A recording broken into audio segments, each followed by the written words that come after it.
नमस्कार. दीपकेच्या आंदोलनानंतर मला भारतातल्या महाराष्ट्रातल्या भारतीय जनता पक्षाच्या मोठमोठ्या नेत्यांच्या विषयी काही प्रश्न पडले आणि तेच प्रश्न आपल्यासमोर मला उपस्थित करायचे आहेत. कॉकरोच जनता पार्टी या नावाने युवकांचं भ्रामक संघटन उभं करून, मी भ्रामक संघटन हा शब्द वापरतोय, एक भ्रामक संघटन उभं करण्यात आलं आणि या संघटनेने असा काही गदारोळ माजवला ना, त्या गदारोळाला अक्षरशः लोक अवाक होऊन बघू लागले. या गोंधळामध्ये पंतप्रधान नरेंद्र मोदी, देशाचे माजी शिक्षण मंत्री धर्मेंद्र प्रधान, अमित शहा आणि अन्य नेत्यांच्या विरोधात प्रचंड गरळ ओकली गेली. ऐकाव्या वाटत नाहीत अशा स्वरूपाच्या घाणेरड्या शिव्या दिल्या गेल्या.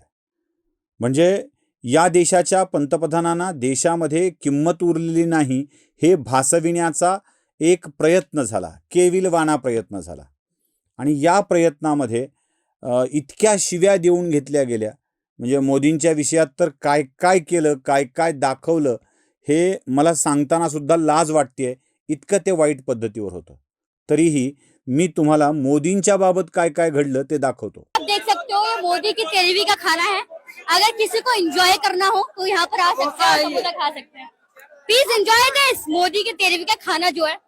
नरेंद्र मोदी, अभी ये तमाशा शुरू हुआ है, अभी ये खेल शुरू हुआ है और इस जज्बे का आंदोलन को, इस जज्बे का अंदाजा तुमको अभी नजर आ रहा होगा. ये अभी पिक्चर बाकी है और इस पिक्चर का जब तुमको अंदाजा होगा तो तुम भी वो बांग्लादेशी की तरह या किसी और मुल्क की तरह असाइलम लेके कहीं और भाग.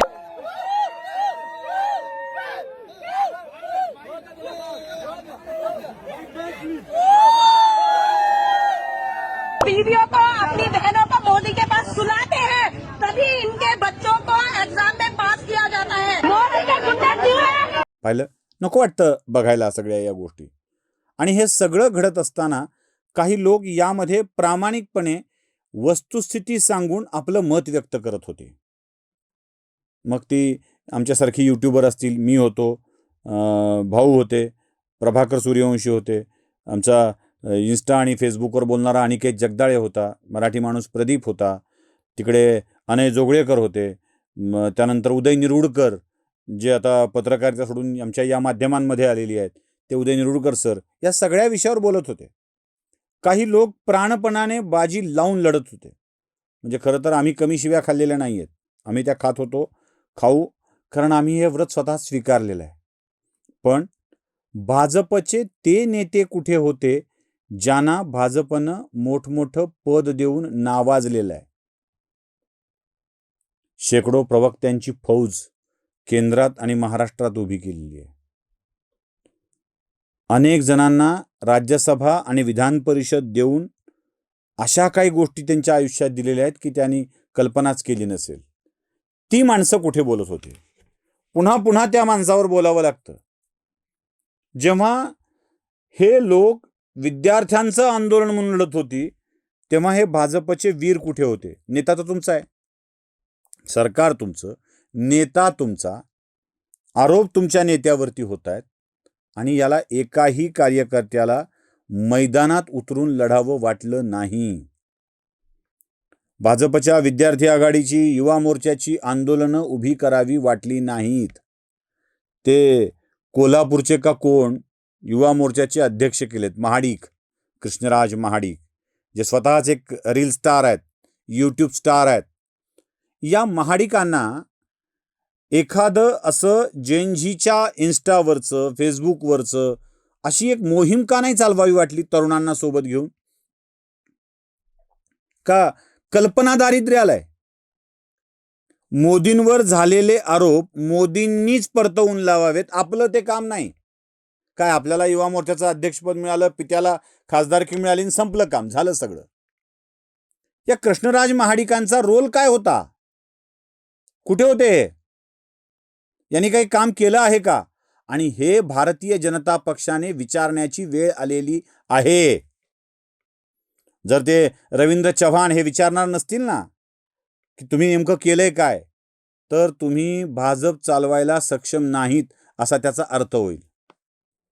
किती गोष्टी करू शकले असते. अहो, तुमची तर फौज आहे. काय बावनकुळेंच्या काळात तर किती आघाड्या स्थापन झाल्यात.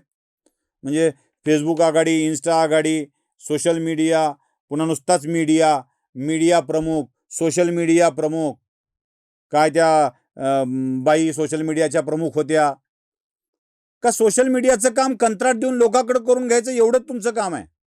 काय करायचं म्हणे सोशल मीडियावर व्ह्यू वाढवायला, रीच वाढवायला, लाईक वाढवायला एजन्सी नेमायची. तुम्ही काय करायचं मग? या सगळ्यांनी काय केलं याचं उत्तर देणं आवश्यक आहे. युवा मोर्चा या आंदोलनाच्या वेळी करत काय होता? काय संघटन बांधणीत गुंतला होता? या प्रश्नाची उत्तरं कधी मिळणार आहेत? बरं ते सोडा, ज्यांना प्रवक्ता म्हणून नेमलंय असे किती प्रवक्ते प्रामाणिकपणे रोज आपापल्या समाज माध्यमात किंवा लोकांच्या समोर काहीतरी रोज नवं घेऊन येत होती, नवे मुद्दे मांडत होती? असं किती वेळा घडलंय? काही नाही. अपवाद एखाद दुसरा असेल, ते कोण शिवराय कुलकर्णी आहेत ते, आणि अजून एखाद दुसरा मुंबईतून नवनाथ बन, अशी एखाद दुसरी अपवाद जर वगळली ना, तर बाकी प्रवक्त्यांनी घंटा काम केलेलं नाहीये. हे करणार आहेत की नाही? काय यांची ती जबाबदारी नाही? जरा पुढचा मुद्दा मांडतो. पुन्हा त्याच लोकांवरती बोलणं होतं. माझा प्रश्न आहे, ज्यांना आमदार करून विधान परिषदेवर पडवलं, चला एक वेळेला मान्य करू, विधानसभेवर असलेल्या आमदारांना विधानसभेच्या मतदारसंघातली कामं बघायचीत, आपली कामं बघायचीत, त्यांना वेळ मिळत नसतो, थोड्या वेळासाठी मान्य करू. पण जे चुकीचं केलंय ते मांडण्याचं काम विधान परिषदेने राज्यसभेवरचे लोक करू शकले असते की? कुठे ते भाजपचे वीर? एकेकांची नावं घेऊन विचारतो. मागच्या वेळेलाही लोकसभा निवडणुकीनंतर हा प्रश्न मी विचारलेला होता. कुठे आहेत श्रीकांत भारतीय? श्रीकांत भारतीयांचा सोशल मीडिया पूर्ण खंगाळून बघितल्यावर एकदा नरेंद्र मोदींचा व्हिडिओ इन्स्टावर आलेला टाकलेला बघितलाय मी, एकदा. आणि बाकी वेळी मी अनाथांसाठी काय केलं, मी तर्पणसाठी मी काय केलं, मी अर्पणसाठी काय केलं. हो, आत्ता कुठे आम्ही बोलल्यापासून या श्रीकांत भारतीय महोदयांनी आपल्या लोकांच्या केलेल्या कामाबाबत देवेंद्र फडणवीसांना क्रेडिट द्यायला सुरुवात केली. आत्ता कुठे? नाहीतर आधी आपले हेच आई बाबा बनून फिरत होते आणि सगळं क्रेडिट स्वतःला घेत होते, करत होते फडणवीस, क्रेडिट यांना मिळत होतं. काय केलं यांनी? किती त्यांच्याकडे सोशल मीडियाची वेगळी टीम आहे, त्यांचं गगन सोशल मीडियाने भरलेलं आहे. काय चालू होतं आपलं? किती याला आपण उत्तरं दिलीत, किती ठिकाणी आपण कामं केलीत, कळतंय? नाही. म्हणजे आपल्याकडं जबाबदारी अधिकार देऊन सुद्धा हे घडलेलं नाहीये. पुण्यातल्या उमा खापरे, त्यांना खूप राग येतो. त्या माझ्या जवळच्या लोकांच्याकडे निरोप देतात, मी ब्राह्मण समाजासाठी किती काम केलंय, किती मदत केली आहे, तरी हा माणूस माझ्या विरोधात का बोलतो? एकदा बोललोय उमाताई, आता दुसरी वेळ आहे ही. तुमच्या सोशल मीडियावर तुम्ही मोदींवर झालेल्या आरोपांचं किती वेळेला उत्तर दिलंय? श्रीकांत भारतीय आपल्या ज्या मुलांना त्यांनी कामाला लावलंय, ज्या तरुणांच्या शिक्षणाचा खर्च केलाय, त्या जैनजीला घेऊन किती वेळेला मैदानात उतरले? ठीक आहे, विरोधातल्या घोषणा नको होत्या द्यायला, पण मुंबईत एका ठिकाणी थांबून किंवा ज्या शहरात एका ठिकाणी थांबून या तरुणांनी, या जैनजीनी माझं आयुष्य यांच्यामुळं बदललंय हे जगाला सांगायला काय हरकत होती? नाही. लाभ तुम्ही देणार, पण तुमचा नेता शिव्या खाणार असेल तर त्याला उत्तर द्यायला तुम्ही मैदानात नाही उतरणार. म्हणजे अमित शहा हा व्हिडिओ बघतील की नाही मला माहित नाही, देवेंद्र फडणवीस हा व्हिडिओ बघतील की नाही मला माहित नाही, पण अशा दरबाऱ्यांची तुमच्याकडे जर भरमार झाली असेल ना, अजित गोपछडे मागच्या अनेक वर्षापासून खासदार म्हणून बसलेत. डॉक्टर अजित गोपछडेंनी वैद्यकीय क्षेत्रामध्ये काम करणाऱ्या लोकांना, किती लोकांना अवेअर केलं याबाबत? किती वेळेला उत्तरं दिली? काय काय केलेलं आहे? किती आंदोलनामध्ये, प्रति आंदोलनामध्ये सहभाग घेतलाय? काही अंदाज येतोय आपल्याला?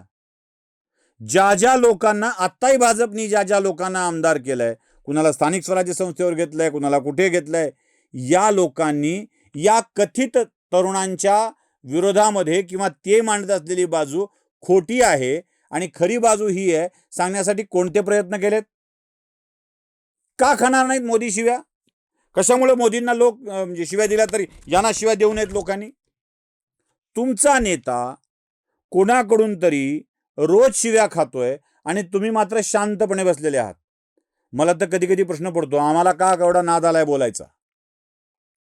कोणी आमंत्रण दिलं होतं का, काय दिलं होतं, हा प्रश्न पडतो. ज्या विचारधारेसाठी आपण काम करतोय त्या विचारधारेला विरोध करत असताना, त्या विचारधारेच्या विरोधात बोलत असताना किती लोक समोर आली हो? किती विद्यार्थी आघाडींनी भाजपची आंदोलनं केलेली आहेत, किती युवा मोर्चांनी आंदोलनं केलेली आहेत. या सगळ्यांचा सोशल मीडिया पहिल्यापासून काढून बघा, तुम्हाला सापडणार नाही.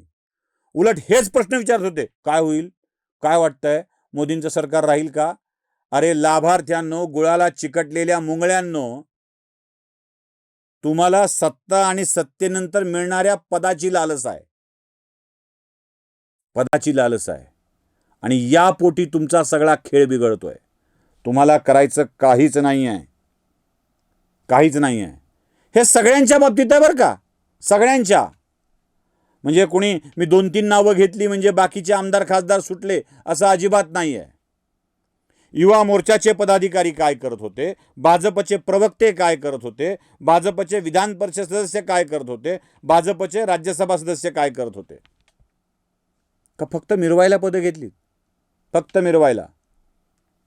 यांना कसं झालंय सांगू का, हे आपलं संध्येच्या वेळेला जशी नावं घ्यायची असतात ना, केशव माधव गोविंद, तसं नरेंद्र देवेंद्र म्हटलं आणि आम्ही त्यांचे कसे समर्थक आहोत एवढं सांगितलं की काम भागलं. करोडो रुपयांची कामं करताय, करोडो रुपयांच्या सगळ्या गोष्टी करताय, आणि तुमचा सोशल मीडिया कशावर काम करतोय? भाजप नरेटिव्हची लढाई हरतो का याचं हे कारण आहे. या सगळ्यांचा सोशल मीडिया, त्यावर स्वतंत्रपणे व्हिडिओ मी करणार आहे, परिवार आणि भाजपची नरेटिव्हची लढाई का हरली जाते. या सगळ्यांचा सोशल मीडिया व्यक्तिगत कारणासाठी वापरला जातो, पक्ष, विचारधारा, हिंदुत्व यासाठी नव्हे. हे प्रतिक्रियावादी झालेले आहेत आणि प्रतिक्रिया सुद्धा सांभाळून देतात. त्यामुळे भाजपच्या अध्यक्षांना सांगणं आहे की जरा बघा, ज्यांना तुम्ही पदं दिलीत ती किती कामाची आहेत, तेवढं एकदा तपासून बघा, बस, बाकी काय नाही. नमस्कार.